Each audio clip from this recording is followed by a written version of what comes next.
Hello, everyone. So today for the seminar, I'd like to introduce Professor Kedar Hippalgaonkar. He is an associate professor at the Department of Material Science and Engineering at NTU. And he was Bayang and my team leader in A-Star. He heads the AMDM program over there. So he does self-driving labs mainly in the domain of inorganic materials. When we started out, we were also focused on flow chemistry and everything else under the sun. So without wasting any further time, get you to good stuff.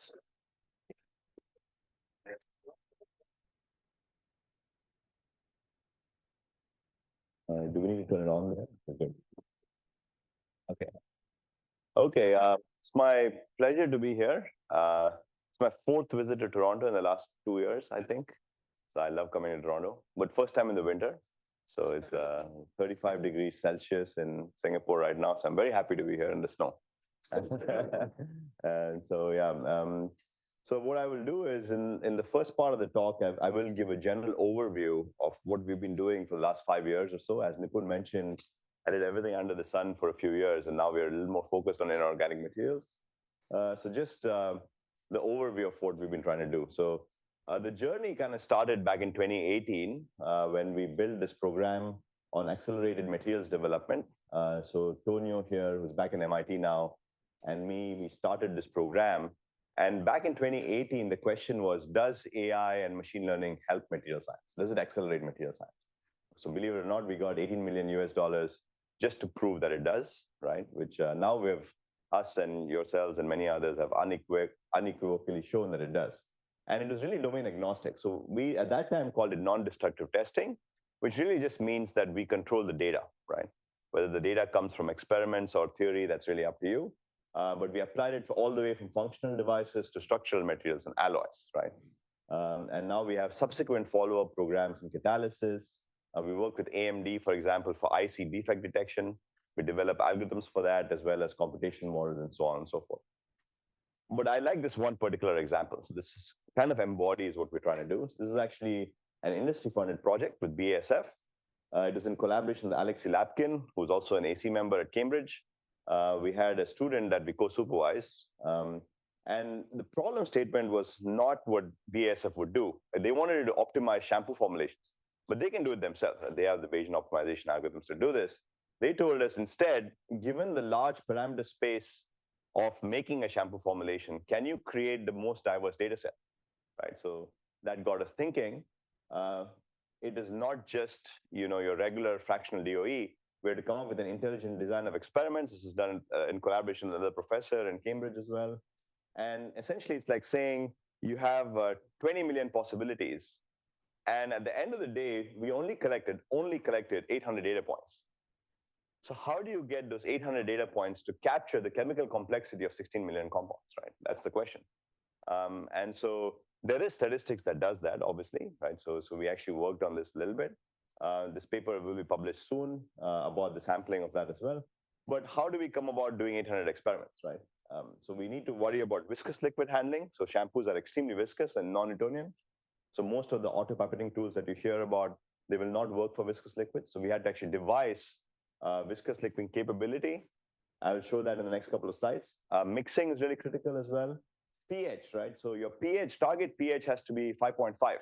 If it's too acidic, then you're going to lose your hair. If it's too alkaline, then it's going to be coarse, right? So the target pH is very important. Now, it might seem like a simple optimization problem. It's two inputs, right? Acid-base titration. But it's not, because your volume is fixed. So you have to get it in 1 to 2 shots. So how do you do 1 to 2 shot learning in a fully automated way? So I'll show you how we did that.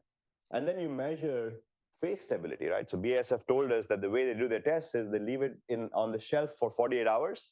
So we also had to do that for every formulation we created. And then we have a simple classifier, extremely advanced automation. It's a camera that rotates in 2 different angles inside a black box. And then you basically look at the phase separation. So you get 90-something% accuracy for that phase separation. And then we did not have the money to buy an automated rheological setup. So we did old school. It is not automated. We used a rheometer to do that. And we used UV-vis absorbance TCON to measure turbidity, right? So at a particular wavelength, you can look through a solution and tells you if it's transparent or not. So here's what we did with the viscous liquid handling. We took an OpenTrons robot, so Aniket and Beatrice worked on the solution. And essentially, this is an application node in OpenTrons. So if you go to OpenTrons website today, we have actually given back to the community and said, this is how you should be handling viscous liquids. Simple answer is that there's a gravimetric sensor. So what you see here is a weighing machine. We basically drilled a hole at the bottom of the base plate, and then we measure very accurately what we dispense. You can't control what you dispense very accurately at a particular set flow rate, but you can measure what you've dispensed. If you know the density, you know what you've done. So there's a correction factor involved. So it's simple engineering, but it's very effective. The pH board, now that's an interesting story because you can measure the pH quite accurately with a pH probe, but for it to do the titration automatically, you have to clean the probe and the dispenser with a very viscous liquid, right? So we actually devised a jet-based cleaning system. That's what you see at the back here. So we already had experience in dispensing liquids. Many of us do. But if you actually take this robot, the cleaning part took us about 3 months to figure out, right? And we built this robot completely autonomously. Now, for you to achieve this two-shot learning that I described before, you can't just use black box optimization. So what we did is we actually solved for your dissociation constants, acid base, and we use that as a prior in a Bayesian model, and that allows you to solve it within 2 hits, right? So now we've generalized it to all acid-base combinations. There's a Streamlit app that's been released along with this paper, so you can check it out, and it shows how to do it. So in the spirit of being open, I showed this at last year or a year before last AC, before the paper came out, but we actually released the instructions of how to build this robot yourself. So it looks like IKEA. We removed the AMDM labels because we don't want to be sued. But essentially, all the parts required to make this pH board are released online. So you feel free to take a look. And here's the data set we collected. So like I mentioned, if you think about phase stability, turbidity, rheological properties, and the pH, then all those 4 properties combined together with 18 different ingredients put together, we collected this very balanced data set. There's no correlation between the inputs, as you can see. And turned out that there's not many correlations to the outputs too. All that is listed in the paper. And we've released the data set. So we've actually received very good feedback from industry as well that are very happy to have this data set. So it's open source, right? So it's in Nature Scientific Data published last year. So this kind of captures how we think about our workflows, right? In the spirit of self-driving labs, we think of high throughput automated stations that are discrete, and we let the data be linked together. It could be in various different locations, but the data is mapped out quite nicely. So through that, we also learned where current optimization algorithms fail, right? So this is a fully self-driven lab. So it's actually fully automated. This is done in Saif Khan's lab in National University of Singapore, our collaborators, and it's to do silver nanoparticle synthesis, right? Okay, so if you look at this paper over here, that's DeepMind's paper that came out last year, where they said they discovered 2.2 below Hull novel structure predicted. I will describe what below Hull means in the next slide. And the Berkeley team actually sort of collaborated with them, and they said they discovered 36 novel crystal structures that have been predicted and synthesized. But really, when you dig down in the details here, what happens is that even for these 36 new ones that have been predicted and synthesized, there was a paper that came out with Rob Palgrave and Leslie Sloop's team, and they actually analyzed each of these materials that were presumably new materials that were made. And when they use these criteria of different errors, right? If you take a new material, how do you characterize the new material has been made? You have to go do an XRD to look at the structure, right? And the XRD, unfortunately, is sort of a fitting game. So it's called right-well refinement. So when you refine the system, it is possible that you have some disordered phase or a simpler explanation for the same fit, right? And so you have to be extremely careful while looking at these perfect crystal structure databases. What you might make is actually typically disordered. So it's something that the field has learned in the last year, is that you need to account for structural disorder. So what that means is that when you take, let's say, strontium titanium oxide, sometimes you don't have SRTiO3, you might have SRTiO3 minus. So 10% of oxygen missing, right? And that gives you a similar XRD peak, but it's not exactly what you predicted. So you have to be careful of that. So structural analysis via XRD was not carefully verified, and refinement actually shows better fitting with existing phases rather than new ones. So if you just simply look at this visually, and you can see if these criteria are met, and again, this is laid out nicely in the paper, they only actually made one novel compound, I think, out of all of these, right? Which is the calcium iron phosphate. So that's the real challenge today, right? So it's easy to criticize this kind of work, but to be honest, the robotic system, the right-well refinement, the synthesis capability is just phenomenal, right? it's the question of interpretation.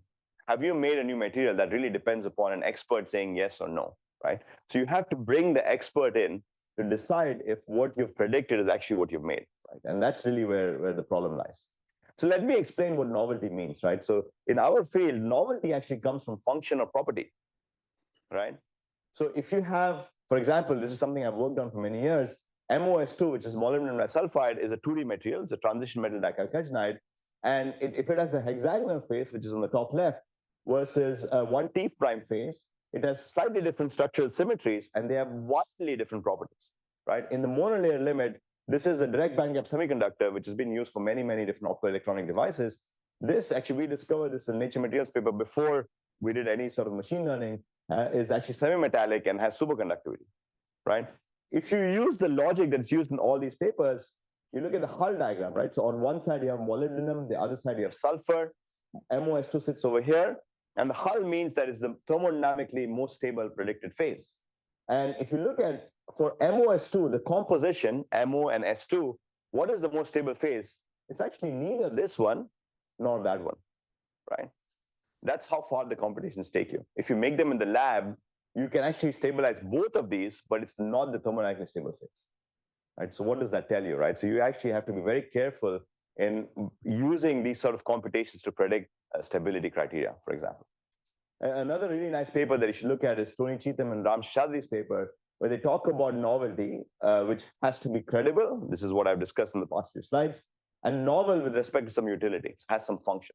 Again, this is a very important concept to keep in mind because the property of the material comes from the symmetry. The symmetry is very critical when you want to predict novel materials. Okay. Okay, so now that I've explained novelty to you, let's talk about generative design. Okay, so just a quick show of hands. Have anybody here has worked on generative design on either molecules or materials? Okay, there's quite a few, I'm sure, right? And you're quite familiar with this. So generative design is a little bit different from the original computational science approach that I talked about. The computational science approach, the problem was very clearly stated, right? Can you predict the crystal structure when you take a smattering of atoms and put them in a unit cell? What is the lowest energy state, right? This is called the CSP problem. This is exactly what was done for proteins, for example, right? Now, there are many tools that exist. Calypso is one from Yann Mark's group. Ayers is from Cambridge. Chris Pickard, Artem has OSPEX. So many of us use these tools, for example. How does this work? You basically take a unit cell, you put a particular composition of atoms, and you let them react with each other, bond with each other, and the lowest energy state is the most stable structure. So then you can use optimization algorithms to find this configuration of atoms, which tend to be ordered. Nature prefers symmetry, and that gives you the lowest energy state, right? Now, the problem is such that it was stated in 1988, right? So Chris Maddox was the author, was an editor of Nature, and is intentionally provocative, saying that one of the continuing scandals in the physical sciences is that it remains impossible to predict the structure of even simple solids from the knowledge of the chemical composition. So I think we've come a little bit further here, but getting the property together is not possible, right? So this is actually something we're working on, where we say, where we're moving away from this computational science paradigm in the data-driven regime is a generative design and testing framework, right? So you have to actually intricately link machine learning and computations with experimental testing. And that's really where materials discovery should be going. Right? So I'll explain this a little bit. So how is generative design different, right? All of us use large language models. So those are generative models for language, right? They're very, very good at generating text. You can have generative design for structure. So in an F1 car, if you asked a question, for example, to say you have to have minimum mass and density, but the same performance, maybe the chassis will look different, right? And of course, we all know deep fakes, right? So these are actually generative models for images. So just a simple, very, very simple illustrative example of how it works in images. You would take an image, you would basically represent it as a vector, right? So in this case, you'd use a convolutional neural network. You would basically encode that information. This is a variation autoencoder. You'd encode this information in a latent space representation. This latent space is continuous. It has the property that is continuous. So you can perturb in that space. And when you decode that, you generate a new image, right? This is a very simple concept that many of us can understand. Of course, there are many other models that are available today, like diffusion models, transformers, etc. They all have their own benefits and shortcomings, right? So how does it work for materials, right? So this is a bit of a busy slide, but I'll walk you through it. Step one is to look at a database of existing materials, right? So this is quite common. You look at materials project, for example, it's a database of perfectly crystalline materials. And you would have to think about how do you represent it in a holistic fashion, right? So you capture the complexity, the chemical complexity of how materials are put together. You could do graphs, for example, or some simple images. It's all possible, right? Then you encode it. This is again a VAE. We've done this since 2022. You put it in a property structured lattice space. So Rafa and Alan actually pioneered this for molecules back in 2019. It's a very famous paper. So we actually learned from that. And then the gradient that you emerge is from the target learning branch. So for different properties, such as stability, let's say catalytic properties, etc., you can collect this data. It can either be computational or experimental. And then you can color the lattice space through a forward learning branch that then gives you a desired property. So you can then perturb materials in a particular direction given a particular target property, and then you decode that and you generate a material, right? So that's the general concept of how generative models work. However, this is very different from images, right? Because in deepfakes, it's up to you or me to decide if you like the image or not. But that's not true for crystal systems, right? They're either existing materials that can exist or not, right? There's no other way to do it. So how do you then build the generative model in such a way that you reward such physics and chemistry of bonding nature? That's really the question that we face today, right? So what I call this is property-directed generative design, right? And I think the Nature paper from MSR just came out. I think that was the first paper to actually talk about this in a detailed fashion. So I encourage you to read that from Tianqi's group. Okay, so when we started back in those days for crystalline systems, in this matter paper, what we did was we took all of, let's say, gallium arsenide is the inorganic material that you want to design. You can look at the real space metrics, and you can look at fractional coordinates, as well as the atomic information. So gallium can be described by an 80 by 1 vector. Arsenic can be described by an 80 by 1 vector, which is like electronegativity, ionic radius, all of the different properties of that atom, right? And then you can also do what's called the structure factor, right? So you do a Fourier transform. This is typically what we do with XRD, for instance. And that tells you the periodicity of the lattice. Okay, that's the speciality of inorganic materials, is that much of the property comes from things like band structure. And band structures is a property that comes from the periodicity of the lattice. So you can take that information, concatenate them, and literally what you've created is an image of your crystal, right? So now you can use your methods to actually generate new structures, right? But when we did this and we published the paper, what we didn't realize, which we later realized, is that when you did an extra step of computational relaxation, you take density functional theory, you take an output from the decoder, which is the generated crystal of the target property, and you do an energy relaxation step, the symmetry changes, right? And if the symmetry changes, your property changes. So we actually failed, right? Because what you've made is not the targeted property, because once it relaxes, which is really what will happen in nature, your property has changed. So actually we failed, right? There's about like 1% chance that we make it. So what you have to do then is to use what nature gives you, which is to look at the symmetry operations within the structure, right? This is a very old paper. And if you look at the inorganics and classify them by space group, there's about 26 most popular ones over here. There's 230 space groups that are defined by nature and very well enumerated. This was work done in crystallography in the early 1900s. And if you look at the database of all of these, you can see that the higher symmetry crystals are actually preferred in nature. Okay, and the reason is because you know your atom bonding is directional, right? Your s orbitals, p orbitals, and so on. So atoms like to actually arrange in symmetric crystals. And the way you define these is called Wyckoff positions, right? And these Wyckoff positions have a multiplicity. I will give an illustration of this in the subsequent slides, and a site symmetry, right? So M stands for mirror, for example, 3-axis rotation, 6-axis rotation, and so on and so forth. So these are very, very carefully enumerated by crystallographers in the 90s, especially Wyckoff I think he was a Russian crystallographer back in those days. So now that we know this, you can then look at the database of materials that exist, right? So the top row is MP20, which is Materials Project from 2020, which is one of the standard data sets that's used.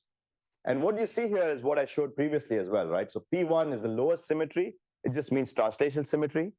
Typically, that's good enough for organic materials, right? Organic molecules, because local symmetries are not that, maybe they are critical. I don't know enough about it, right?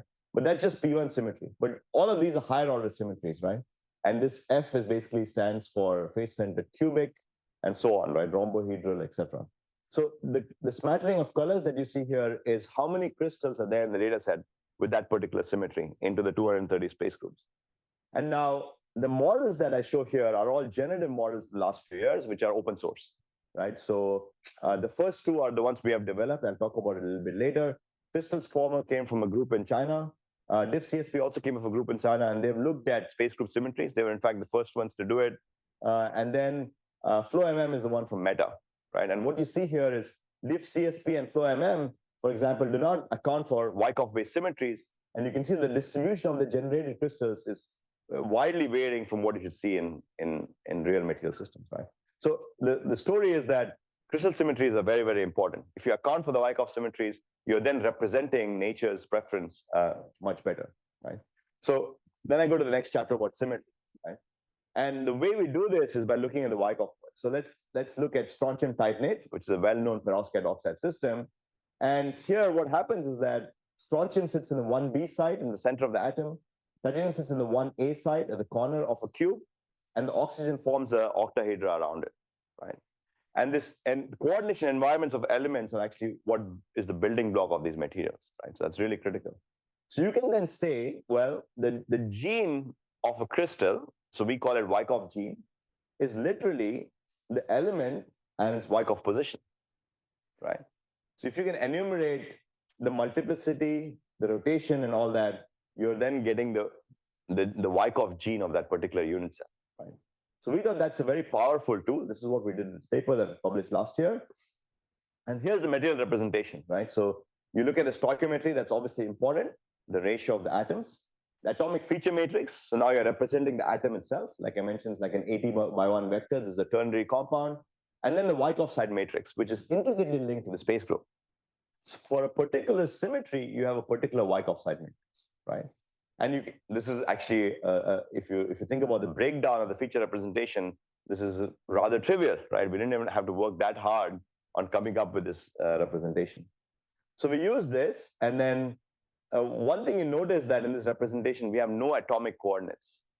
And the principle, and this was sort of my doing in my team, was if you're representing the symmetry, that's actually sufficient, and the DFT can take charge of relaxation and determine the actual atomic coordinates. So we wanted to test this hypothesis out, which is why it was designed this way. So indeed, what we did was, if you looked at the previous VA architecture, we have the Wyckoff-based representation, you encode it, you have the target learning branch, you decode it, and then we actually generate Wyckoff genes, right? And the Wyckoff genes are unique, and the accuracy is actually very, very good, right? So compared to state-of-the-art models, you get about, in generative models, the accuracy has to be good enough. You don't need to beat the state-of-the-art, right? It's about 40 to 50 MeV per atom. Band gap's about 0.2, and this is a synthesizability score, which is actually pretty high as well. And then we can compare it to the other models, and it actually works quite nicely. Now, as I mentioned, we also built a platform called CRISPR, which takes these Wyckoff genes as inputs, which is what you see on the left-hand side, and you use a crystal generator. This is an open source platform that's available, and you can actually get structures. For each set of Wyckoff genes, we can generate tens or hundreds of structures, right? So the point I'm trying to make is that given the symmetry, generation of crystal structures is not the complicated problem, okay? The problem is actually enforcing symmetry through the generative process, right? And so we're actually one of the first ones to think about this, and now other people are doing this as well. So here's a more recent work that's actually was at A4MAT NeurEPS and is currently under review at ICML. But basically, if you think about the unit cell, this is a 2D atom, you actually have different locations of Wyckoff symmetries, right? The magenta is basically invariant under any transformation. If you put an atom in the center of that unit cell, no matter what symmetry you use, mirror, rotation, it always stays there, right? That's invariant, okay?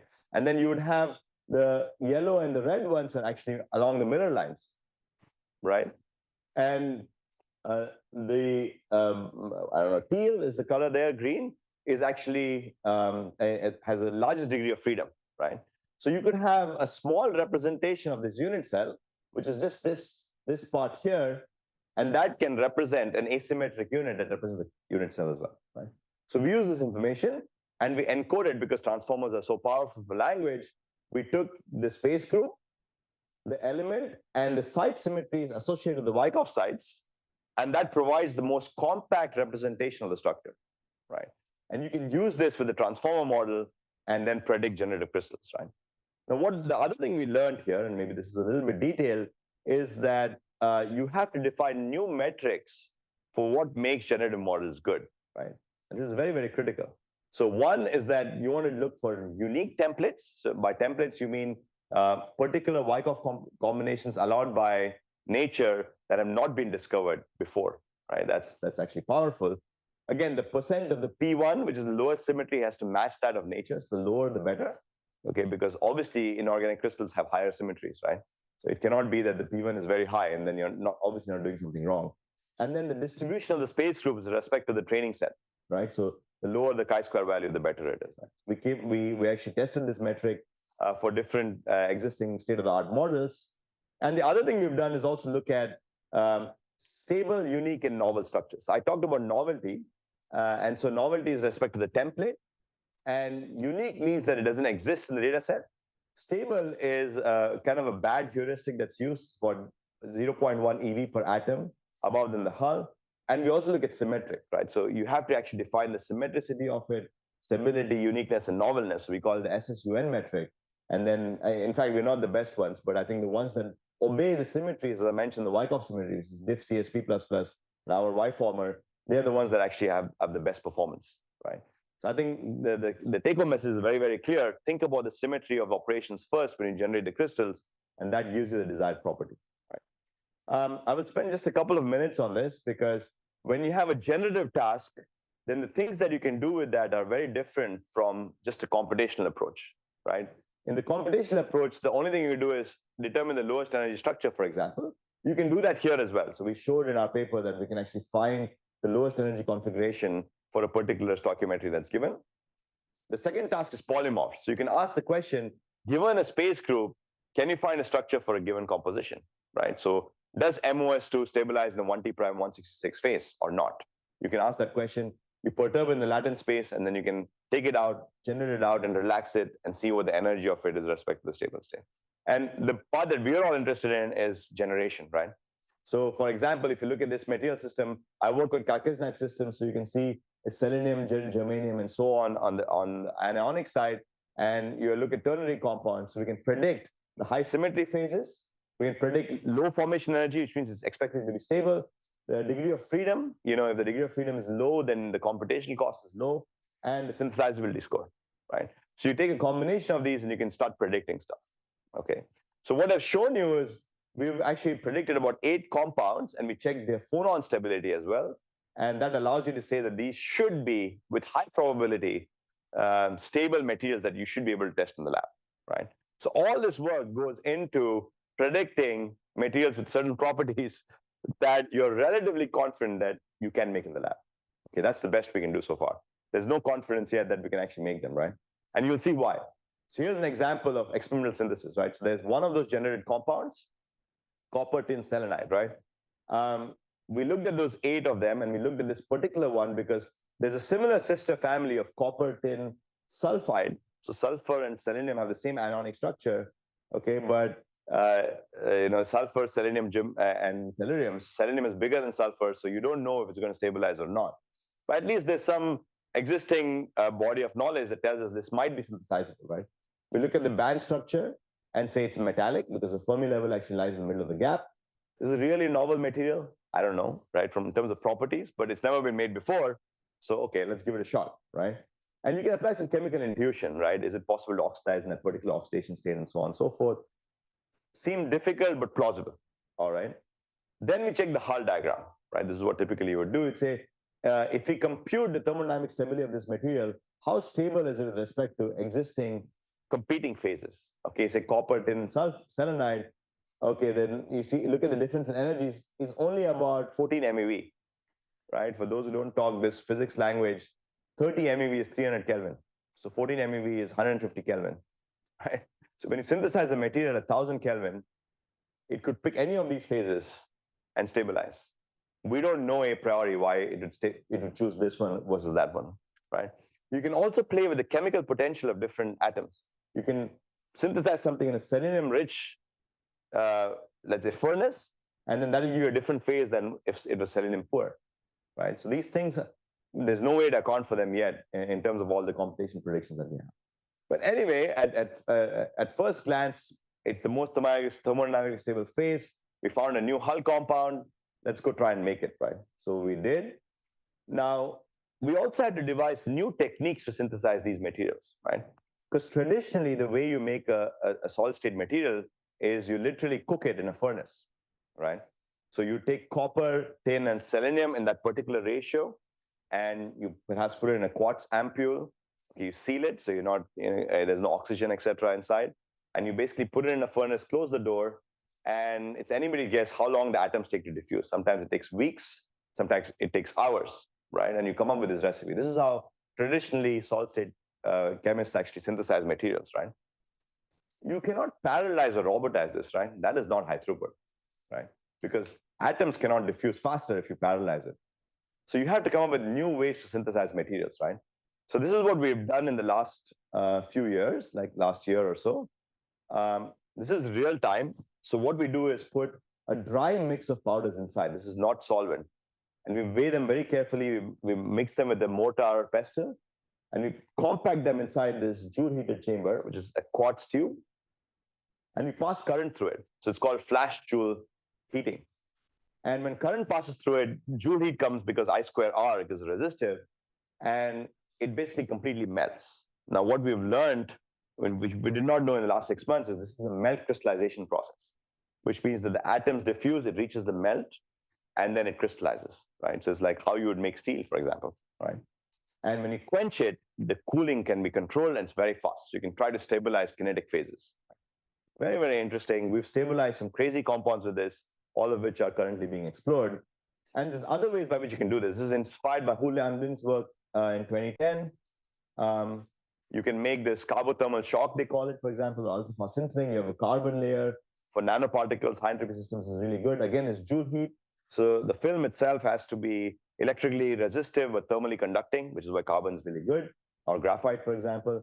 And then you can like literally drop cast different ratios inside, and you heat it up. So it's basically a localized furnace, right? But the point is that you get to the melting point or higher within 2 minutes, right? So you're making a new material every 2 minutes, right? So it's really high throughput in that sense. So we tried this, right? So let's take copper tin selenide. Since we have this new synthesis technique, let's put it in the ratio. We look at the EDAX. It looks promising. The XRD, these are peaks that don't exist in literature anywhere. Also looks promising. But the key take-home message here is this is not single crystal synthesis.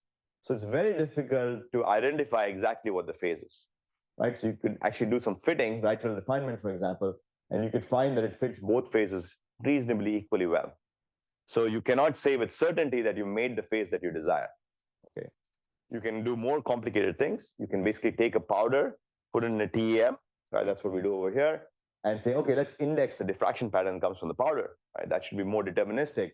But again, you can use both of them, and it gives you reasonable fits to both the low symmetry phase and the high symmetry phase. Okay, so perhaps because there are more peaks in the high symmetry phase, it might really fit the high symmetry phase. But again, this is not a smoking gun evidence by any means. We look at the stoichiometry, and there is some selenium loss. Our system is an open system, so selenium escapes into the environment. You can smell it in the lab, for example. And so different parts of the sample, if you sample it differently, will give you different stoichiometry. This is common, right? This also happens in the lab. Unless I really do a single crystal synthesis, which I cannot do. That's a slow process, right? We can look at things like EBSD and Kikuchi patterns. That gives us some confidence that maybe it is a 314 phase. But again, this is far from confirmed evidence, right? So, and just for reference, the Nature paper from basically stopped at this stage, right? So that tells you how hard these sort of characterization techniques are, right? So if you really want to prove novel materials that you've predicted that you can make in the lab, it becomes our responsibility to make sure you've done this, right? So did we succeed? Most likely no. There's a competing phase. The composition matches with an error bar. The structure matches, but not exclusively. The EBSD indicates preferential matching to the 517 phase. Okay. The one thing you can do is predict the band structure and look at difference in properties of the two. This is something we're currently working on, but there are other challenges there as well. Right? So that's the story here, is that you can do ultra-fast experiments, and even then you're not able to determine exclusively if you're made it or not. Right? So let me then come to the problem of disorder. Okay. So now you know that there's computational predictions, there's symmetry. You can try and synthesize things really fast, but you don't get an exclusive answer. And it's complicated even more by disorder, right? As I mentioned before. So what we did was we looked at an oxide-based synthesis system. We used a bunch of machine learning tools, structure, synthesizability, oxidation state probability, synthesis planning through materials projects. A Kristen Person was involved, Matt McDermott in this. And then we say, all right, we should be able to look at perovskite materials that you could perhaps make in the lab that have never been studied before, right? We also do all of the things that I mentioned to you before, relaxation, DFT, trying to get the minimum energy structure. We do ultra-fast synthesis, and then we add some extra screening tools in terms of the experiment, right? So not only do we do XRD and STEM EDAX, we do TM imaging, but we also look at this micro-ED. I highly encourage you to please explore micro-ED. It's very promising. I'll give you an example of how this works. So we looked at ytterbium molybdenum oxide, right? This has not been reported before. At least at first level of DFT calculation, it does seem to have a low energy. So we said, okay, maybe this is worth trying. I used this technique in our lab. Haiwan as a postdoc who tried it. And what's beautiful about this technique is that it's not only fast, but you can stop the reaction at any temperature, right? Because literally it's, you choose how much current you put in and what temperature you go to. You can measure it with the IR camera. You can take the reaction anywhere from 300 degrees Celsius to 1700 degrees Celsius. So what you're really doing is the evolution of the phases, right? So on the same, you take the sample out, put it in an XRD. This is really fast. You can do this whole experiment in one day if you chose to, right? And what you collect now is the evolution of the reaction and the formation of the new phase, which is extremely small in terms of its yield. Okay, but definitely some new phase exists that we cannot index. So we try to index it, and what we found is that a disordered phase, 2.5 MO6 is actually the preferential site that exists. So these disordered phases are not in databases. They are in only in structural databases that exist, which are experimentally synthesized. And so you have to account for them as well. So the characterization that we did was TEM. You can then find for 113 or close to 113 compositions within the TEM ratio. And we do this micro-ED, right? So this micro-ED is a technique by which on a very small TM sample, transparent sample, you can basically put a beam and you can rotate the sample and collect diffraction from different locations, right? And then you can do a tomography in the diffraction space and reconstruct the crystal structure. So very powerful technique, but not many people can actually do this yet. So we tried to do this. And what we find is that after much of the analysis, actually Rigaku engineers helped us to look at different space groups, etc. We found that essentially it's probably, so if you look at the stoichiometry that is solved, it's a 4-4-11 phase, which is essentially a 4-4-12-1, right? So it's slightly oxygen deficient. It's different coordination environment from the predicted phase. Okay, so all this work actually tells us that actually we probably did not make it. And the reason for that is we use advanced DFT calculations, the R2 scan, which are not just PBE Sol. And then you find that these competing phases are actually lower in terms of energy compared to the predicted phase. Okay, and so if you take materials project on that PBSO level to guess the hull compound, which is what many of these models do, it's very hard to say that the material that you predict to have stable material is actually stable or not, because it's not done at a higher level of DFT. Right? So did we make it? No. Right? So this paper was very nicely rejected by Nature Synthesis because we did not succeed. Right? That's okay. Now, so the interesting question is, can you include, now that we've learned about disorder, can we include information about this disorder in the Wyckoff representation, in the generative model, right? So this is actually some very exciting results that have just come out recently. So what we do is we look at the International Crystal Structure Database, and if you look at the ICSD, about 50% of the compounds are disordered there. So there's a balanced data set where actually experimentally synthesized compounds that have disorder included in them are actually available for us to download. They're not free, but you can get them, right? And you can then enumerate them in the Wyckoff side matrix. Because even in disorder, even if there's a vacancy or not, if there's substitution, right, you can actually find those atoms in particular Wyckoff sites. So they're enumerated. If you take an XRD, you can represent them. So that's what we did. We took all our learning on the Wyckoff representations, and we can represent the element distribution and the Wyckoff letter associated with this. And we also said, you know what, let's throw the kitchen sink at this. Let's also include the lattice parameters in the space group. So now we have a complete Wyckoff representation, not just the gene. And you can use this to predict and generate new crystals, right? So the results are already quite promising, and we're in the process of preparing this for the next submission, right? So Now that I've explained all of this, right? So the last thing I kind of wanted to say is that the materials discovery definitely remains an unsolved problem. A really good example of this is not crystalline materials, but glass, right? We all carry cell phones in our pockets, and you can throw it from however high and it doesn't crack. Like Gorilla Glass is a good example of that. So Dow Corning, right? And if you think about why that glass works, it is not a composition problem, right? So this is a huge furnace at the top over here, where you obviously mix a particular composition, which is the secret sauce, and the flow rate is controlled as well, so they mix really well. But the reason the glass works is because you have this fusion forming process, which is what Dow Corning invented after 20 years of experience in the field. And the extremely thin molten sheets of glass come together and join on the spin, and that concentrates the stresses.